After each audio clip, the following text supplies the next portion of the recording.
Think of the passion, God love everlasting. Keep the law of the land and book in case you're asking. Moving forward to the learning and it's free. Cause I know that God know the combo go with Sister E. Love talk Sister E, God work Sister E. Charity Sister E, let's talk with Sister E. All different type of information every week. Let me speak, if you subscribe we going deep. Love talk Sister E, God work Sister E. Charity Sister E, let's talk with Sister E.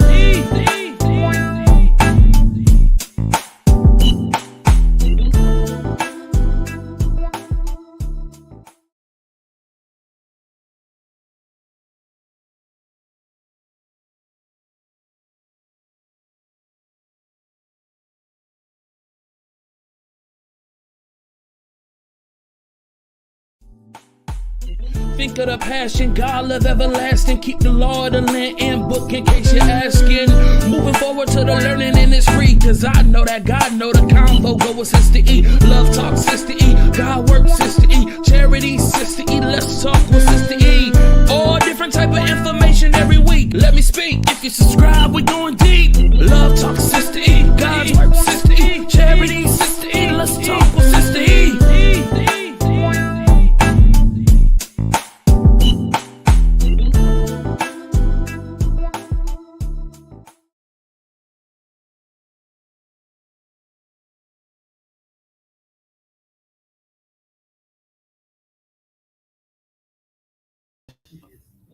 Hey, y'all. Welcome. I actually was not going to do anything. I actually was going to do something this week.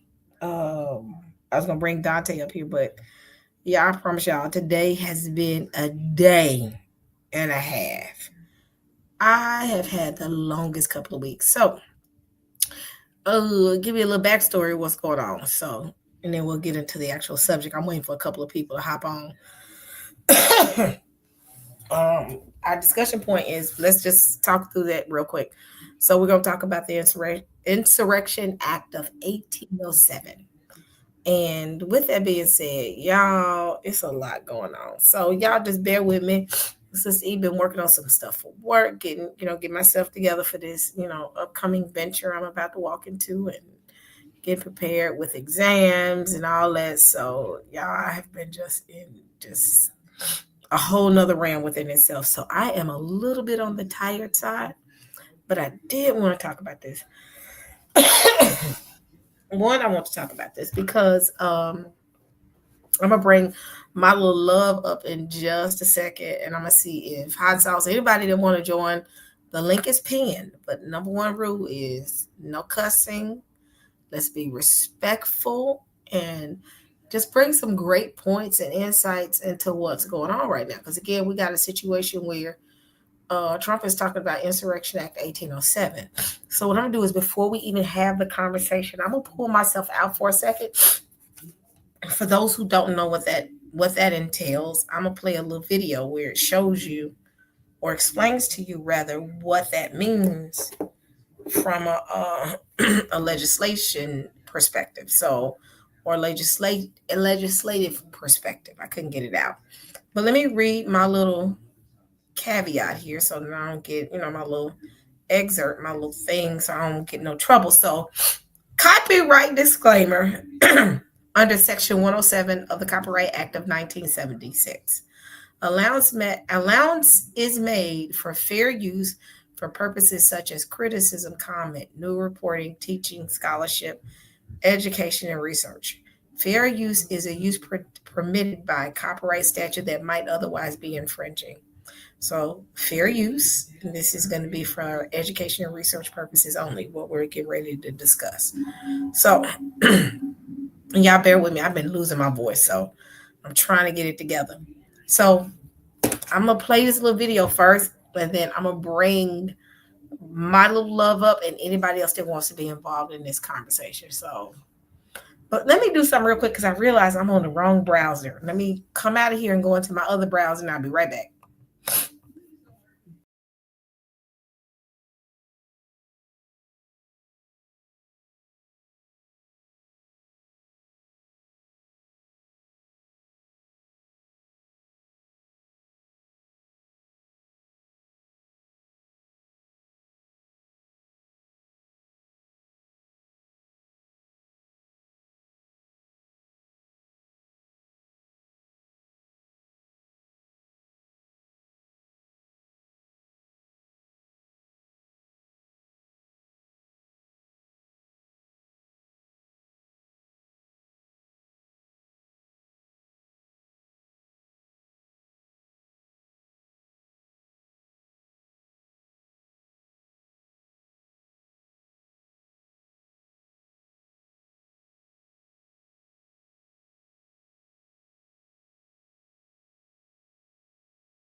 All right, I'm back. So let me get my video up, and I'm gonna play this one video that kind of explains what that means, what the Insurrection Act means. So, and y'all bear with me.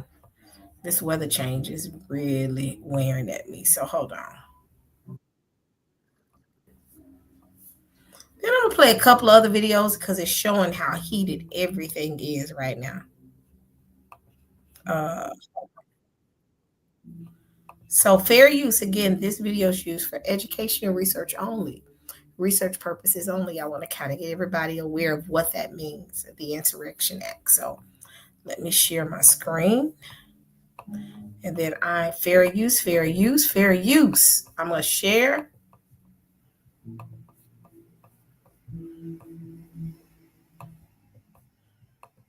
Get the facts on the Insurrection Act. It's the law that allows a U.S. president, the commander-in-chief, to deploy military forces in the U.S. states or territories.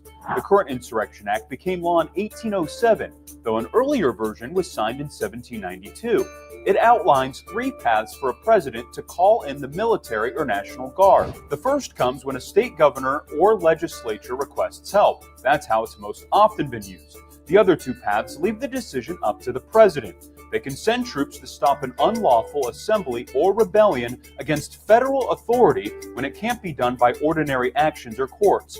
It can also be invoked when the unlawful actions are depriving civil rights or when they oppose or obstruct the law. The Insurrection Act has been used 30 times in the past.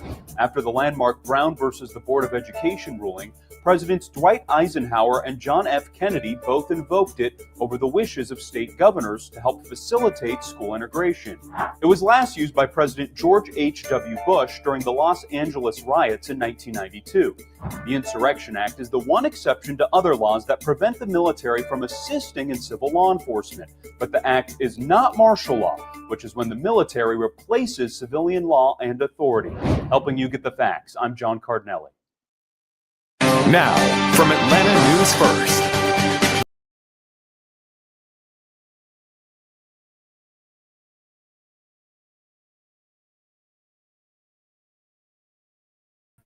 What's going on, my little love? Hey, Sister E. What's Hi, going family in the chat. Girl, So- these allergies is what's going on. Man, that's why I'm so stopped up right now. I know. Me too. I am struggling right now. So, and I started struggling just here a little bit ago. And Yeah, once the night hit. man, but I mean, I'm gonna go into your other video that we talked about a minute ago. Okay. But I wanted to talk about that Insurrection Act is something that is quite interesting. One, it kind of invokes kind of like military, I don't want to say rule, but it's kind of like it supersedes the local law enforcement. Right. And we're beginning to see that in Chicago. And with that being said, what are your thoughts on that so far? Well, you know, we got to look at it when he did it in California, you know, and then it keeps increasing, right? And now it's in Chicago, but he wants to do it in Portland, Oregon as well. The federal judge stopped him. Yep. You know, he's made claims to send them to other states too, like New York, like DC, you know, so my thoughts is pretty much like your thoughts. Like he's really trying to have martial law at some point. Yep. I'm gonna play your video real quick. Okay. I'm gonna play the one. I'm gonna play the whole one. You told me take little things. I said no. Wait a minute. Shocking video shows ICE shot Chicago pastor in head with pepper spray. Have you heard about that? I didn't hear about that. I heard about the lady that they shot. I'm going to add to the thing. We're going to talk about that. They shot a lady? Yeah. Yeah. Oh my gosh. We'll talk about that in a minute. I want to play that one for you though. Okay. That you sent me. Hold on. Let me find it. Here we go. Let me cue it up. Fair use again, y'all. This video is that Grim Reaper. Where is it? I had it on here. Oh my gosh. You know what? Lately I'll be saving videos, and for some reason it won't. I think it's a game. Hold on. Okay, let me save it. Let me go to the video real quick. That's all right. I can pull it down and then just save it again. Anyone that's ever taken a shot for birth control, queued it up, and now it disappeared. Ain't that something? Hold on. Let me save it. Okay, so this is the infamous Grim Reaper video everybody's been talking about. So I kind of wanted to play it really quick, and then we can talk about it and the symbolism behind it. Then we'll go into that Insurrection Act. So, what? Hold on. Oh my gosh. It's like I want to start one subject and then 5 things come up. It's a lot going on in this world. Before we go into this one with the Grim Reaper, so they shot a woman 7 times, right? Yeah, they shot her in Chicago. And this is ICE, right? Yep. Oh, gosh. And you know what? I'm going to get into the video, but this is the very thing that could lead to that Insurrection Act. Because if you notice, it says any form of a rebellion, the president can invoke this Insurrection Act of 1807. Yeah. What it's doing is I think they're testing out different cities to see what they can get.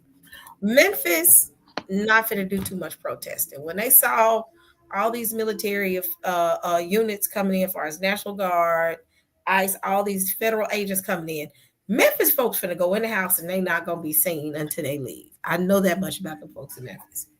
Chicago's a different land though. Chicago gonna step out there and they're gonna protest. Not to say Memphis is not gonna protest, but yeah, Memphis is not gonna protest. They just need one good protest, because if we look back, the last time it was invoked, I believe, was the LA riots in 1992.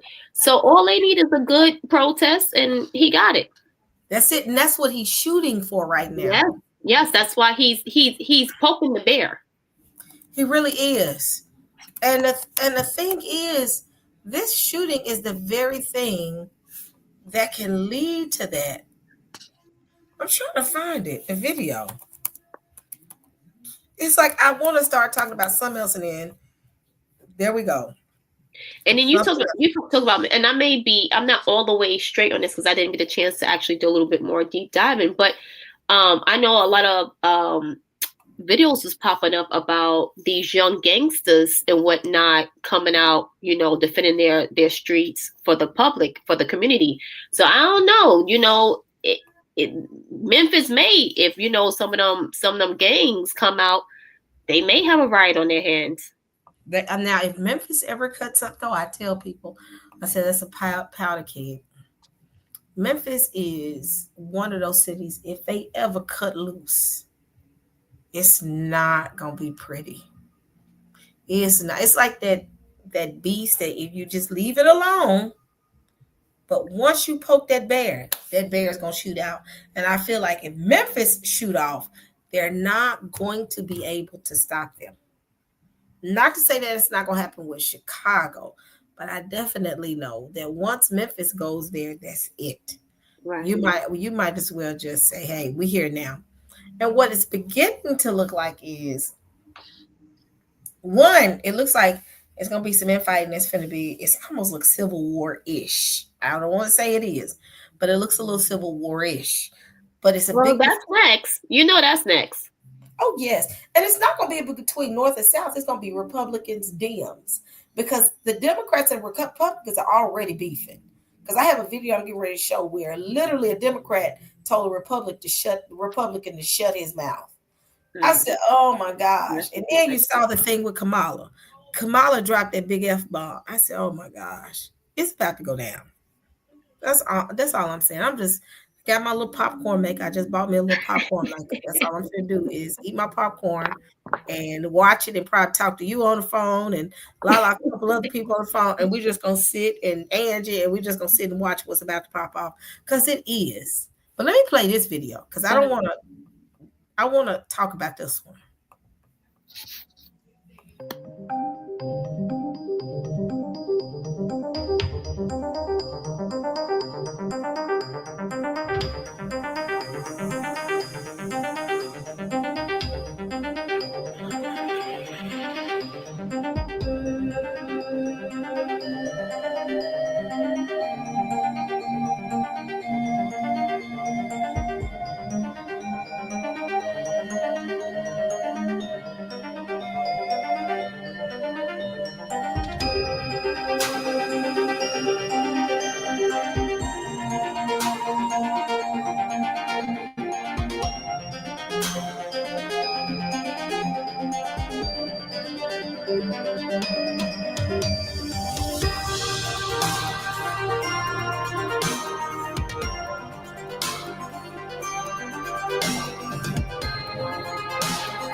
What do you think?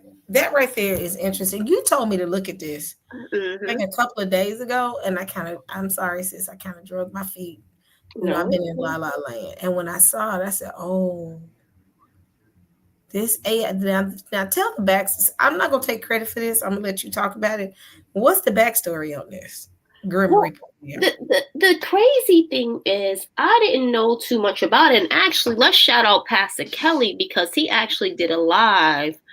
Him and Berean Scholar did a live about it. Because I kind of seen it and heard, and I was like, yo, this is crazy. But then he actually broke it down a little bit more as well.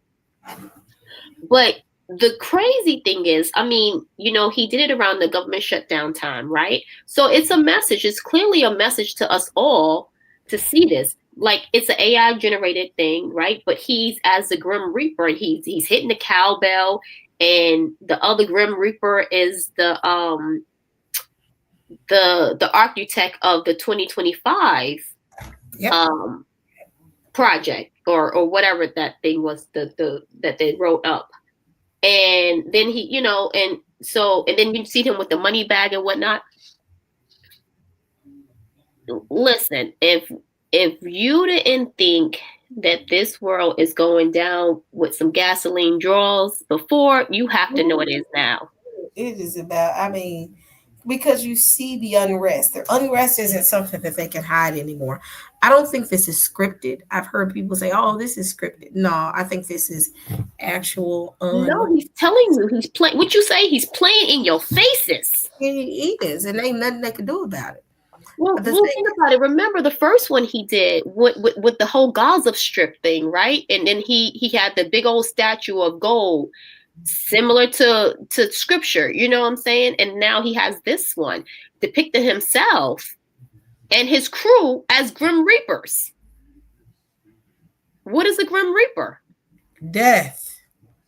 So let's talk about it. You know what I'm saying? So I mean, I think whoever watches this and takes it lightly they don't have their eyes open. And look at the climate we in the world, period. Like every 2 minutes, there's something else going on that you like, oh my gracious, what's going on? Not to mention, he not only was the government shut down, but he also dropped it around the same time that Pete Hegseth addresses the military leaders at Quantico. And that Quantico conversation was a waste of time and money. Well, it was, but my point is, you know, it's all lining up. Then he's changing the Department of Defense to Department of War. Come on now. All this is not coincidental. Let me show you another video. This is letting you know how heated this is. Have you seen this yet? Let me see. Tell him keep his mouth shut. No, I didn't see this one.